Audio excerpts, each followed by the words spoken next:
पटरी कटरी खूनी सब उनकी बीजेपी सरकार में बैठे हैं। 15-15 12-12 साल के बच्चों से माफी मंगवा के कहता है मेरा 56 इंच का सीना है, वो चौड़े में घूम रहा हूँ। अरे शिक्षा के लिए जब लोग लड़ने के लिए तो क्या कहती है, बॉडी काउंट जैसा वर्ड यूज करती है। अरे थू है ऐसी औरत पर, और इनके जितने लोग बीजेपी में बैठे सब पे थू है, मुझे बीजेपी सरकार पे थू है। जैसी औरत कहती है कि महिला कॉम्प्रोमाइज करिए, बिस्तर बदलने का काम करिए, तो आप भी मेरी तरीके से यहाँ से यहाँ पहुंच जाएंगी। बीजेपी 3 सीट में से 2 सीट हार जाती है। बिल्कुल सर, और बहुत किसको मानती है आप, क्या गलती हो गई? गलती ये है कि बीजेपी सरकार खुद में एक भ्रष्टाचार, एक धोखेबाज और खुद में एक गद्दार सरकार है, जो देश की जनता अब समझ गई। अगर ये सरकार रहेगी तो बहन बेटियां सुरक्षित नहीं रहेंगी, अगर ये सरकार रहेगी तो किसान सुरक्षित नहीं रहेगा, अगर ये सरकार रहेगी तो शिक्षा सुरक्षित नहीं है। सर एक बार हम लोग घर के अंदर सुरक्षित हो सकते हैं, लेकिन घर के बाहर अगर निकलेंगे तो महिलाओं के साथ साथ पुरुष भी इस सरकार में सुरक्षित नहीं है। और जो बोलते हैं हिंदू खतरे में, हिंदू खतरे में है, मोमडन से खतरा लगता है हम लोगों को। सर 2014 के पहले क्यों नहीं ये आज तक स्टेटमेंट आया कि हिंदू खतरे में है मुसलमानों से?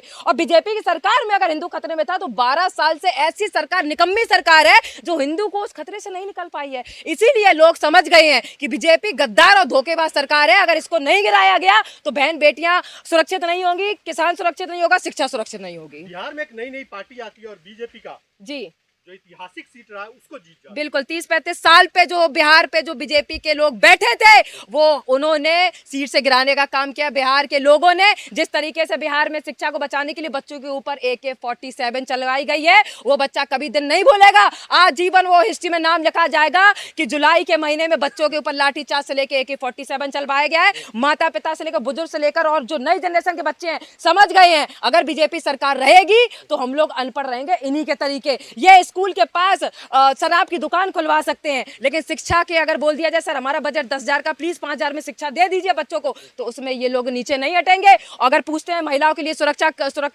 प्रदान करवाइए, तो इनके ही सरकार के लोग महिलाओं का शोषण करते हैं। और सबसे बड़ा एक स्टेटमेंट आया था, सुप्रीम कोर्ट था ना, शायद हाई कोर्ट था, वहां के 2 जज बोल रहे, बिहार और छत्तीसगढ़, वहां के लोग बोल रहे हैं कि महिलाओं का जीन्स उतारना, सलवार उतारना, शरीर को रोंदना अब रेप नहीं माना जाएगा। ये बताइए, लोग कहते थे कि हम लोग तो अशिक्षित लोग हैं, गलतियां हो जाती, पढ़ा लिखा इंसान हमेशा सही डिसीजन लेता है, ये है पढ़े लिखे इंसान। बीजेपी सरकार में आने के बाद जो भी जिस पोजीशन पे बैठा है वो भ्रष्टाचारी और रेपिस्ट से कम नहीं है। तो मैं बस यही कहना चाहती हूँ कि बहन बेटियां अपनी सुरक्षा खुद करें, फोन से ज्यादा आपके पास बंदूक और तलवार होनी चाहिए कि इनके जैसे 2 कौड़ी के नीच लोग या रेपिस्ट लोग अगर आपका शोषण करने के लिए आए तो उनको ऑन द स्पॉट मारने का काम करें आप लोग। हिंसक मतलब आप बनने की बात, हिंसक क्यों बनेंगे सर? आप कानून है देश में, संविधान अगर है, कानून देश में कोर्ट कचहरी है। बिल्कुल है सर, ये बताइए कोर्ट कचहरी तो चलती आ रही है 12-13 सालों में। देखिए रेप हर जनरेशन में होता रहा है, बिल्कुल मानते हैं, लेकिन कार्रवाई भी होती रही है। बीजेपी सरकार में सबसे ज्यादा रेपिस्ट उनके सरकार में बैठा है सर। कंगना जैसी औरत कहती है कि महिला कॉम्प्रोमाइज करिए, बिस्तर बदलने का काम करिए, तो आप भी मेरी तरीके से यहाँ से यहाँ पहुंच जाएंगी। ये वो देश की बेटियों को सिखा रही है। शिक्षा के लिए जब लोग लड़ने के लिए तो क्या कहती है, बॉडी काउंट जैसा वर्ड यूज करती है। अरे थू है ऐसी औरत पर, और इनके जितने लोग बीजेपी में बैठे सब पे थू है, मुझे बीजेपी सरकार पे थू है। और अब तो जो जज जिनको हम लोग इतना बड़ा पोजीशन पे हम लोग सम्मान के तौर पे हाथ जोड़ते थे कि वो न्याय में अंधा नहीं हो सकता, वो लोग बोल रहे हैं कि बेटियों को कपड़े फाड़ भी रहे हैं या उनकी सलवार उतार रहे हैं या शरीर रोंद भी रहे हैं, तो उसको रेप नहीं माना जाएगा। तो मैं बस यही पूछना चाहती हूँ उस जज से, उस जनता से और बीजेपी सरकार से, अगर बेटियां सुरक्षित नहीं है तो बेटियां कहां जाए? आप खुलेआम क्यों नहीं ऐलान कर देते हैं कि जिस घर में बेटी पैदा होगी उस घर की बेटियों का शोषण करने का काम ये बीजेपी सरकार करेगी? बीजेपी 2 सीट हार जाती है, आप क्या लगता है कि जनजी ने जो रोल अदा किया उसमें से हार गई? बिल्कुल सर, बिल्कुल। वो जो सीट हारी है बहुत अच्छा हुआ, और देश की जनता ने दिखा दिया कि इनके अंदर जो ऐड था 30-35 साल से जो बीजेपी को वहां लोग बैठे थे, भगवान को नचाने का काम किया था, ये उसी का श्राप लगा है। अभी तो और देखते जाइए, राम मंदिर की जो चोरी की है, देखिए धीरे धीरे कैसे बीजेपी नीचे होती है, और बच्चों पर लाठीचार्ज से लेकर AK-47 जैसी चीज चलवाएंगे। ये बच्चा समझ गया कि माता पिता अगर आप इसको सीट पे बैठा लेंगे, कल को ये घर में घुसकर हमारी बहन बेटियों के साथ रेप करने का काम करेंगे। तो बहुत बदतमीज है, पीएम मोदी को गाली देता है। ठीक है सर, मान लेते हैं कि उन्होंने गाली दी होगी, 1% हो भी सकता है, लेकिन उसके पहले जो आप बच्चों को गालियां देते आए हैं, बच्चे गद्दार हैं, बच्चे किसी पंचर वाले की औलाद हैं, इनके संस्कार अच्छे नहीं हैं, गटर वाले हैं, ड्रग्स लेते हैं, नशा करते हैं, बॉडी काउंट जैसे शब्द यूज कर रहे हैं, उसके रिटर्न में अगर बच्चों ने आप ही से सीखी हुई भाषा में रेस्पॉन्स अगर कर दिया, तो पीएम मोदी जो 75 साल के बुजुर्ग आदमी है, वो रो देता है इंस्टाग्राम पे आके, 15-15 12-12 साल के बच्चों से माफी मंगवा के कहता है मेरा 56 इंच का सीना है, वो चौड़े में घूम रहा हूँ। अरे सर, आपके ऊपर तो दुनिया थूक रही है। जहां आप कहते हैं महिलाओं को पढ़ाइए, महिलाओं को सुरक्षा करिए, वहीं पे आप शिक्षा को रौंदने का काम करते हैं और महिलाओं के साथ उनका अत्याचार और उनका यौन शोषण का करने का काम बीजेपी से। ये जिन्होंने एलिगेशन लगाए बीजेपी के सपोर्टर बीजेपी वाले होंगे, क्योंकि किसी का भी अगर आप काला सच बाहर लाएंगे तो लोग आपके ऊपर एलिगेशन लगाएंगे। उनसे मैं बस ये जानना चाहती हूँ कि जब हनुमान जी को आप सड़क पे नचवा सकते हैं, दादा हनुमान जी को आप पतंग बना के उड़ा सकते हैं, गणेश जी को आप नचवा सकते हैं, भोलेनाथ को आप नचवा सकते हैं, तो वो आपका काला सच बाहर दुनिया में दिखाने के लिए अगर उन्होंने वस्त्र धारण भी कर लिए हैं, एक योगी बाबा के वस्त्र में भी थे, तो इसमें दुनिया में क्या दिक्कत चल रहा है, मतलब क्यों इतना प्रॉब्लम हो रहा है। और दूसरा ये कि जिसने रियलिटी में ये काम किया है उस पर आप सवाल नहीं उठा रहे हैं, लेकिन काला सच सामने लाने के लिए अगर उन्होंने क्रिएटिविटी कर दी है तो उस पर लोग उनको गाली दे रहे हैं। तो ये सोई हुई समाज है सर, ये बीजेपी सपोर्टर है, ये देश के सपोर्टर नहीं है।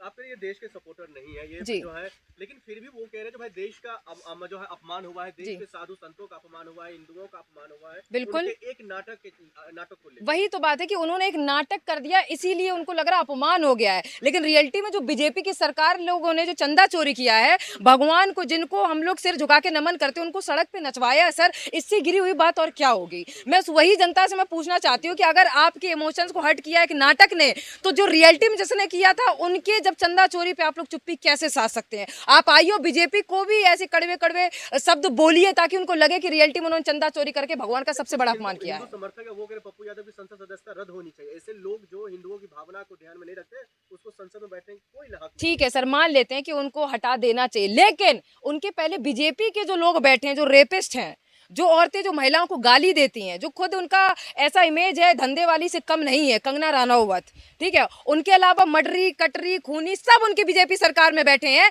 उनको पहले आप उस सरकार को गिराने का काम करिए, उसके बाद दूसरी चीजों पर डिस्कशन करेंगे। पप्पू यादव पर ही सवाल क्यों खड़ा हो रहा है इन मामलों पर? क्योंकि सर पप्पू यादव जी एक यादव समाज से हैं, जिसमें बीजेपी के जो लोग हैं यादव और मोमडन से हद से ज्यादा चिढ़ते हैं। पूरी दुनिया को ये चीज पता है कि अगर बोलने लायक बन रहे हैं तो आपको गिराने का काम ये बीजेपी की सरकार और बीजेपी की सपोर्टर करेंगे। तो मैं बस यही कहना चाहती हूँ कि उन्होंने अगर नाटक प्रदर्शन किया है, जैसे हम लोग स्कूल में पढ़ते हैं तो हम लोग क्रिएटिव कल्चर में कोई माँ दुर्गा बनता है, कोई शेर का रोल निभाता है, कोई पेड़ का रोल निभाता है, कोई माँ का रोल निभाता है, कोई पिताजी का रोल निभाता है, तो वैसे उन्होंने क्रिएटिविटी दिखाई है ताकि देश की जनता कम समय में और छोटे, देखिए भगवान का अपमान तो बीजेपी सरकार की है ना मैडम, जहां उन्होंने हनुमान जी दादा जैसे हनुमान जी दादा को नचाने का काम किया है, वो सनातनी है जो उन्होंने भगवान को नचवा दिया, वो सनातनी है जिन्होंने राम मंदिर में चंदा चोरी किया, वो सनातनी है जिन्होंने भगवान के आभूषण चुराए हैं, लेकिन वो सनातनी नहीं है जिन्होंने क्रिएटिविटी दिखा दिया आधे 10 15 20 मिनट का, वो सनातनी नहीं है। अरे देखिए हम लोग यादव समाज से, मेरा खुद का नाम बेटू यादव है, तो हम लोग खुद कृष्ण वंशज से, हम लोगों से ज्यादा कोई पूजा पाठ के बारे में नहीं जानता होगा। और ये एलिगेशन लगाना बंद करिए कि पप्पू यादव जी ने इमोशनल को हर्ट किया है। अगर हर्ट किया तो बीजेपी सरकार ने हर्ट किया है, पहले उस सरकार को गिराने का काम करे, उसके बाद गलत है या नहीं? नहीं, मेरे नजर में कोई गलत नहीं है। की बात क्यों हो रही है? उनकी गिरफ्तारी के लिए बीजेपी सपोर्टर कर रहे हैं ना सर। जब हम लोग जंतर मंतर पे जहां बच्चा शिक्षा को बचाने के लिए आ रहा, उन पे एफआईआर हो सकती है, किसान यूनियन पे एफआईआर हो सकती है, महिलाओं के ऊपर उनका यौन शोषण करने के बाद उनके माता पिता को मार दिया जाता है, उन पे एफआईआर हो सकती है। तो पप्पू यादव जी ने तो आधे घंटे का क्रिएटिव किया था ये दिखाने के लिए बीजेपी सरकार में कितना काला है और कितना सच है, तो उन पे तो एफआईआर बिल्कुल ये लोग करवाने का काम कराएं।